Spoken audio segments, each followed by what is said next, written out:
और फिर मैं उस बिंदु पर पहुंची जहां बड़े बड़े क्रांतिकारी गार्ड्स ने बंदूकें मेरी ओर तानी हुई थी।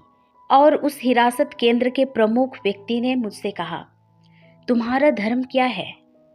अगर तुम कहो कि तुम मुसलमान हो तो तुम अभी इसी दरवाजे से बाहर जा सकती हो, लेकिन अगर तुम कहो कि तुम एक मसीही हो तो तुम्हें यातनाएं दी जाएगी, तुम्हारे साथ बलात्कार किया जाएगा और तुम मर जाओगी। मैं एक बहुत ही बड़े मुसलमान परिवार में पैदा हुई थी। मेरे पिता बहुत बड़े मुस्लिम थे, यहाँ तक कि जब 1979 में इस्लामी क्रांति हुई थी, सरकार उन्हें उनके मंत्रियों में से एक बनाना चाहती थी, क्योंकि मेरे पिताजी इतने धर्मनिष्ठ थे। और मेरा पूरा नाम वास्तव में पनाही नहीं है। जब मैं अमेरिकी नागरिक बनी, हमने इसे छोटा करके पनाही कर दिया, पर मेरा पूरा नाम शरीयत पनाही है, जिसका अर्थ है इस्लामिक कानून का रक्षक। और बड़ी होते वक्त मेरा परिवार, खासकर मेरे पिताजी, इस पर गर्व करते थे कि हम पैगंबर इस्लाम के वंशज हैं।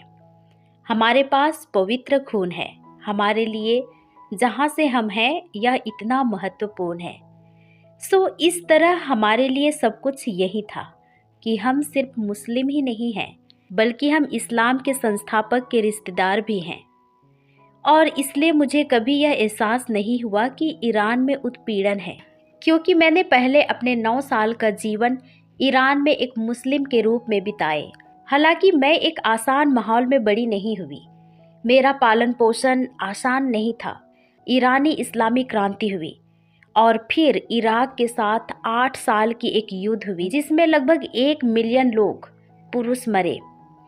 और इसलिए मैंने एक सामान्य बचपन का अनुभव नहीं किया। मुझे बम और सायरन और मिसाइलें याद है, लेकिन मैंने कभी यीशु के बारे में नहीं सुना था। जब मैं स्कूल जाती थी, प्री स्कूल से प्राथमिक तक, हमें इस्लाम के बारे में कठोर तरीके से सिखाया जाता था, और इसलिए मैंने सिर्फ कुरान पढ़ना और इस्लामी नमाज की तैयारी के बारे में सुना। और युद्ध इतना खराब हो गया कि हमें ईरान छोड़ना पड़ा। लेकिन दूसरी ओर मेरा भाई वास्तव में स्कूल में इतने अधिक इस्लामिक प्रभाव में था कि वह जिहाद के लिए साइन अप कर रहा था और इस्लाम के लिए वो मरना चाहता था। और उन दिनों वे 7-8 साल के छोटे बच्चों को बारूदी सुरंगों के बीच दौड़ने सिखा रहे थे, और बारूदी सुरंग फट जाती और फिर सैनिक अंदर जाते। तो मेरा परिवार बहुत डर गया कि मेरा भाई ऐसा कर लेगा, और मेरे माता पिता उसे रोक नहीं सकते थे, क्योंकि ईरान में आज भी अगर माता पिता अपने बच्चों को ऐसा करने से रोकने की कोशिश करते थे तो उन्हें इस्लाम के दुश्मन और ईरानी सरकार के दुश्मन माना जाता और उन्हें जेल में डाल दिया जाता। और इसलिए मेरे माता पिता मेरे भाई से उसे ना करने को नहीं कह सकते थे, और इसलिए उन्होंने हमें पहली बार अमेरिका ले आए। लेकिन जब हम ईरान में बड़े हो रहे थे, मैं और मेरा जुड़वा भाई, वह मेरा जुड़वा भाई है, हम बात करते थे कि परमेश्वर ऐसा क्यों अनुमति दे रहा है। परमेश्वर कौन है? वह इतना दुख क्यों होने दे रहा है? क्योंकि हम स्कूल जाते वक्त मलबे देखते थे।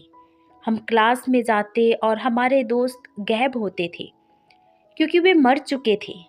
हम सड़कों पर अनाथों को देखते थे।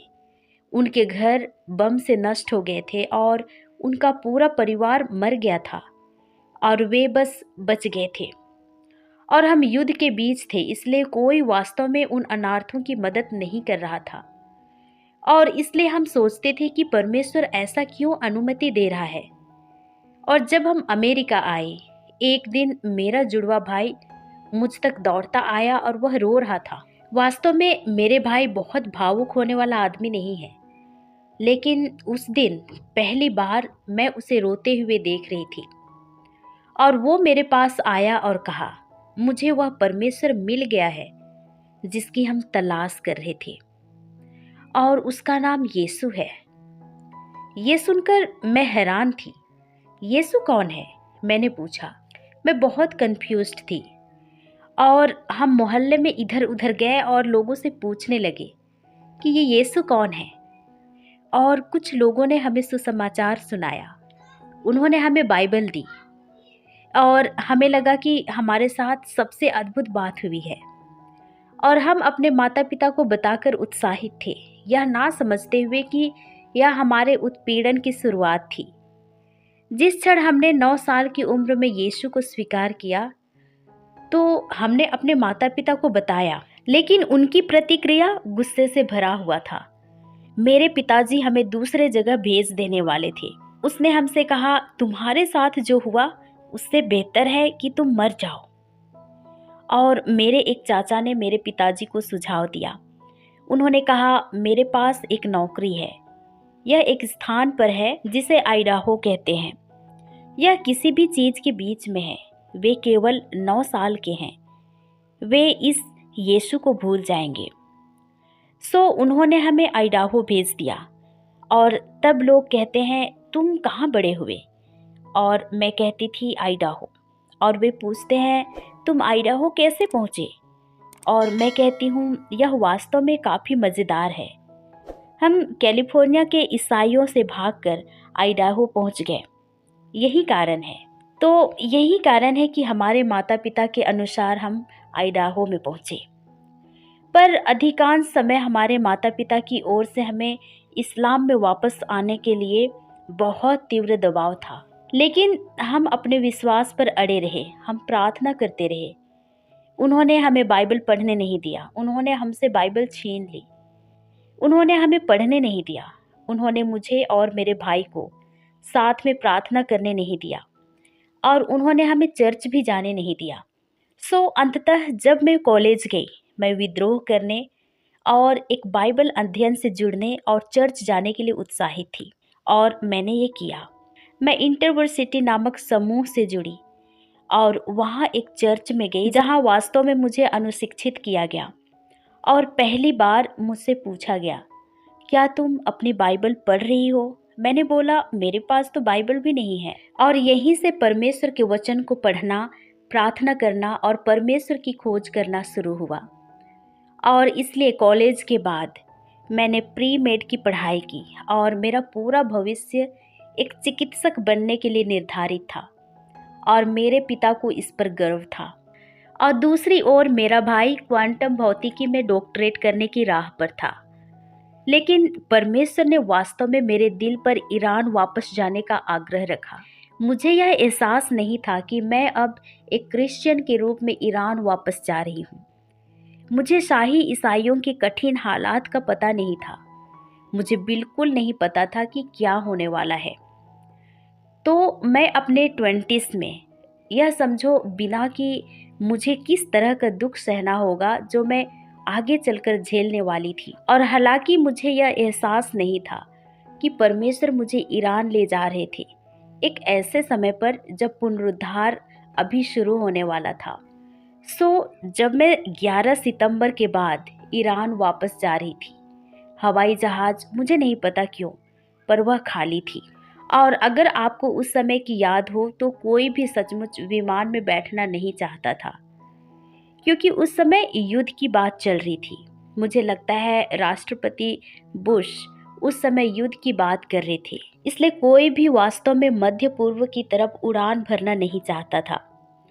लेकिन मैंने थोड़ी हिम्मत करके यात्रा की, पर प्लेन में मुझे एहसास हुआ कि मैं ईरान के बारे में काफ़ी पढ़ चुकी थी और मुझे पता चला कि वहाँ बहुत से शहीद हैं, बहुत से मसीही मारे जा रहे थे और उस समय कुछ ही धर्मांतरित मसीही थे और सरकार उन्हें मार रही थी, उन्हें फांसी दी जा रही थी, उन्हें मारा जा रहा था।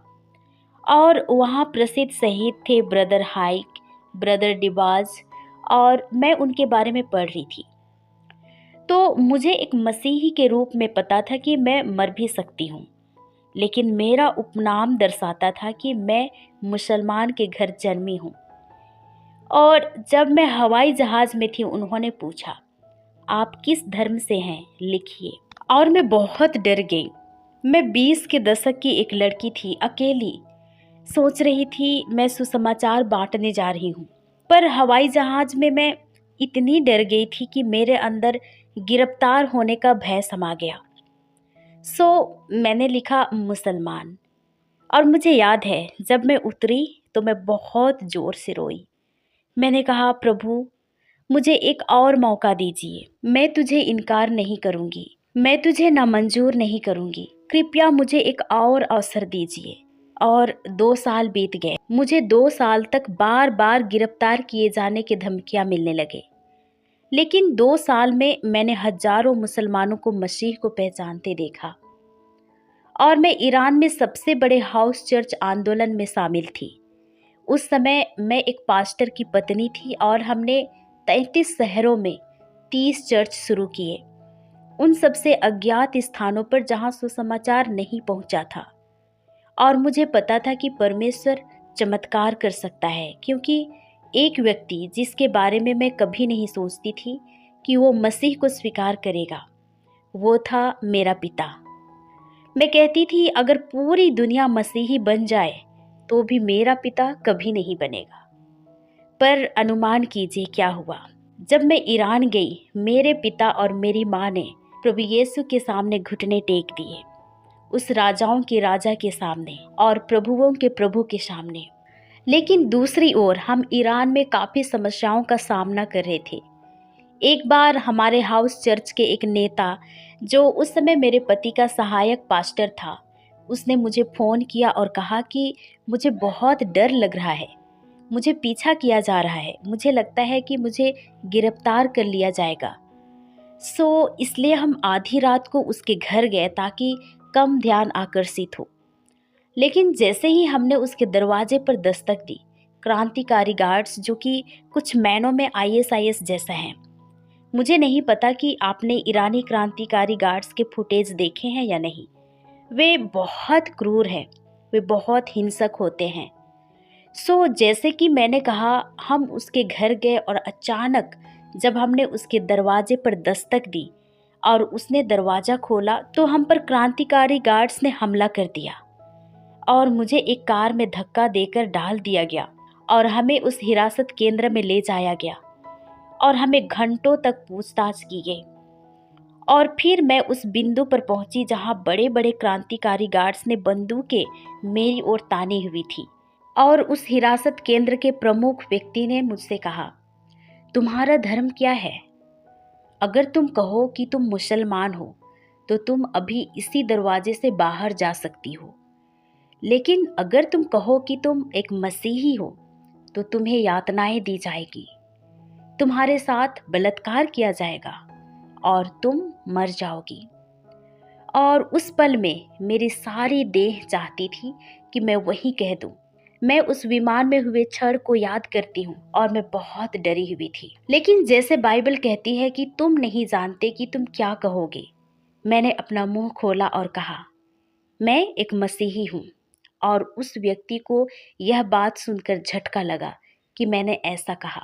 और उसने कहा, अपनी गवाही बताओ, क्योंकि यही तुम्हारे खिलाफ गवाह होगी। यह ऐसा था जैसे किसी हत्या को स्वीकार करना, जो तुम्हारे खिलाफ मामला बन जाएगा, क्योंकि ईरान में मसीही होना मृत्युदंड या लंबी कैद का कारण बनता है।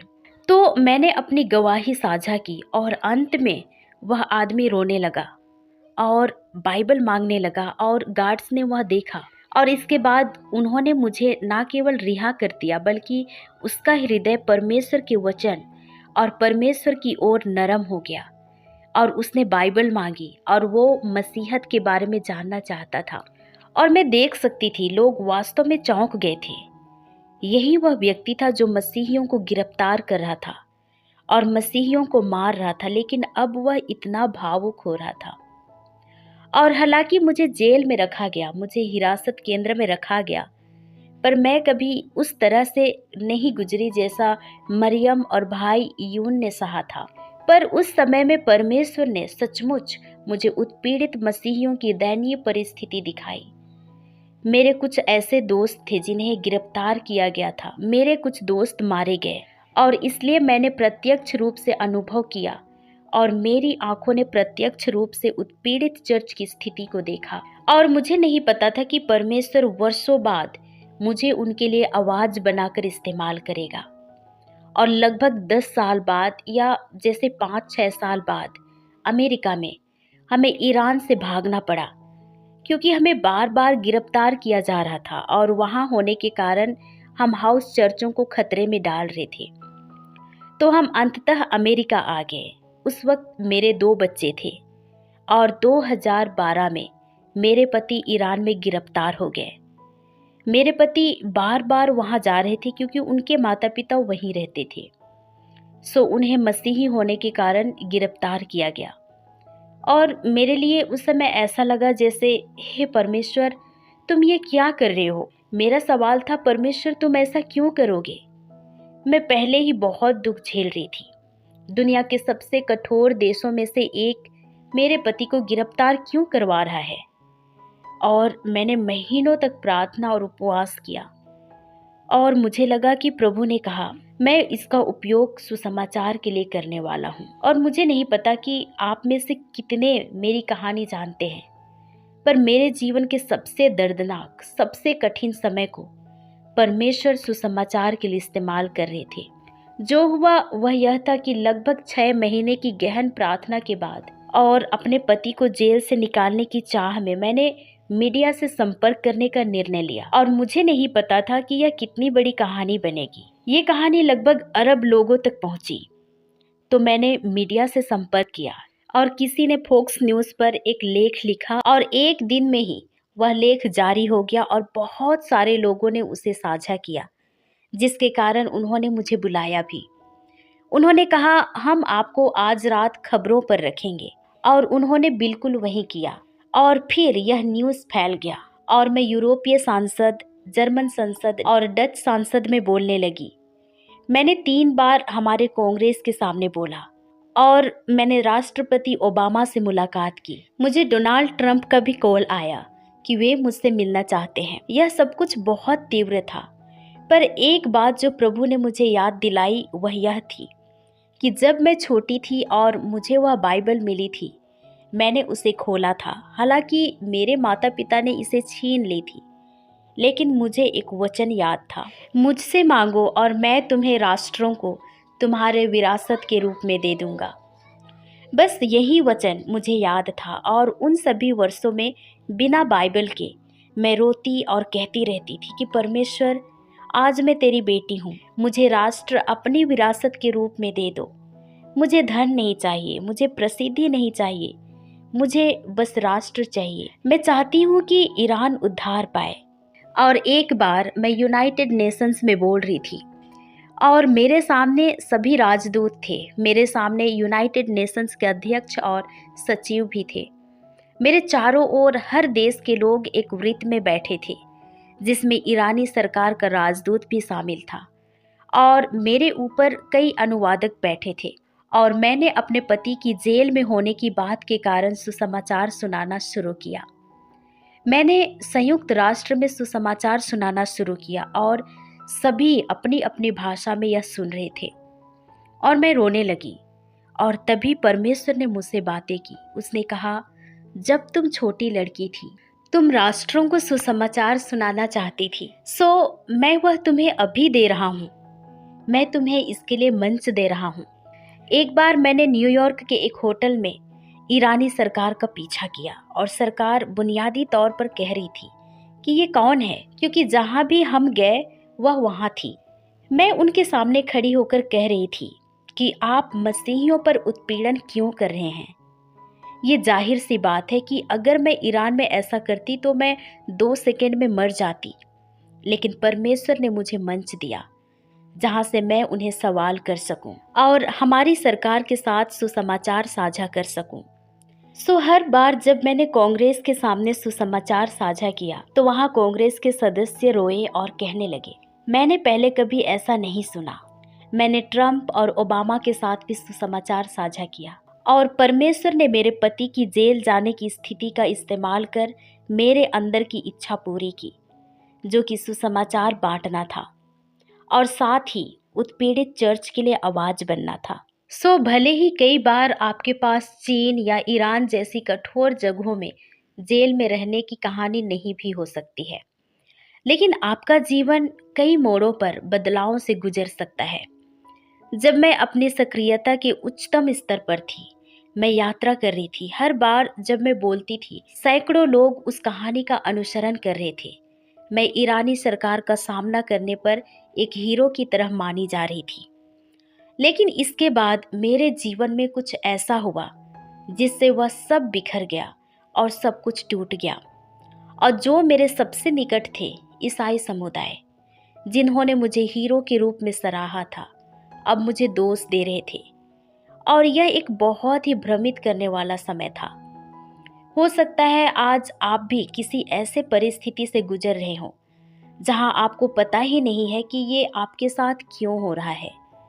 लेकिन मैं आपको उत्साह देना चाहती हूँ कि उसका भी एक योजना है। जब मेरा पूरा जीवन बदल गया, जब मेरे पति को जेल में डाल दिया गया, मुझे ये एहसास नहीं था कि परमेश्वर इसका उपयोग सुसमाचार के लिए करने जा रहे हैं। इसके माध्यम से लाखों लोग सुसमाचार सुनने जा रहे हैं। और मैं एक घटना के बारे में साझा करती हूँ जिसने मुझे गहराई से प्रभावित किया। जब मैं ट्रंप से मिलने वाली थी, मैं घबराई हुई थी, लेकिन उस क्षण परमेश्वर ने कहा, तुम्हारे पास मेरे पास पहुंचने की वैसी पहुंच है और तुम उसे उपयोग नहीं करती। तुम्हारे पास मेरे सिंहासन के सामने कभी भी आने की पहुंच है। किसी भी हालात में मैं तुम्हें कभी ठुकराऊंगा नहीं और तुम अपनी प्रार्थना के माध्यम से राष्ट्रों को बदल सकती हो, इतिहास बदल सकती हो। लेकिन मेरी परीक्षा अभी भी जारी थी। कोविड के बाद के 2.5 वर्षों में कुछ चीज़ें घटित हुई और परमेश्वर ने मेरे जीवन से और चीज़ें छीनना शुरू कर दी। पर उन सब के बीच मैं उत्पीड़ित चर्च के साथ काम कर रही थी और उनका विश्वास, जिस तरह वे प्रभु के साथ चल रहे थे, उसने वास्तव में मुझे मेरे रास्ते में प्रोत्साहित किया। जब मैं बहुत से भय, शोक, कुछ समय के लिए अवसाद, आशाहीनता और यह न जानने के भाव से गुजर रही थी कि मेरा जीवन किस ओर जा रहा है, लेकिन दूसरी ओर मैंने सताए हुए मसीहियों को देखा।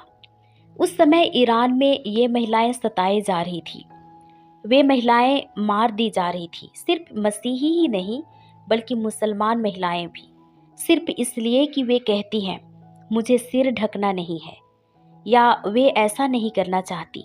और मेरे पास ऐसे कई क्रिश्चियंस महिलाएं थी जो उस वक्त जेल में थी और एकांत कारावास में टॉर्चर हुई। सो मैंने उनकी मदद के लिए बहुतों को अप्रोच किया, लेकिन कोई भी सामने नहीं आया। और जब कोई और रास्ता नहीं था, मैंने जो भी मेरे पास था, उस छोटे बच्चे के जैसे जिसने अपनी 5 रोटियां और 2 मछलियां चेलों को दे दी, मैंने भी अपनी सारी सेविंग्स का उपयोग करके उन्हें वहां से बाहर निकाला। और आज से लगभग 10 दिन पहले मैंने उन्हें कनाडा में स्वागत किया। पहली बार मैंने उनके साथ एक चर्च में प्रवेश किया और उन्होंने निर्भय होकर प्रभु यीशु की उपासना की, बिना गिरफ्तारी के डर के। और पहली बार उनके पास बाइबलें थी और मेरे लिए वह पल बहुत भावुक कर देने वाला था। यह देखकर कि परमेश्वर ने उस छोटी सी मछली और रोटी का कैसे उपयोग किया, उस छोटी सी चीज से कैसे उसने अपने भेड़ों को बचाया, यह मेरे जीवन में एक बड़ा आशीर्वाद रहा है।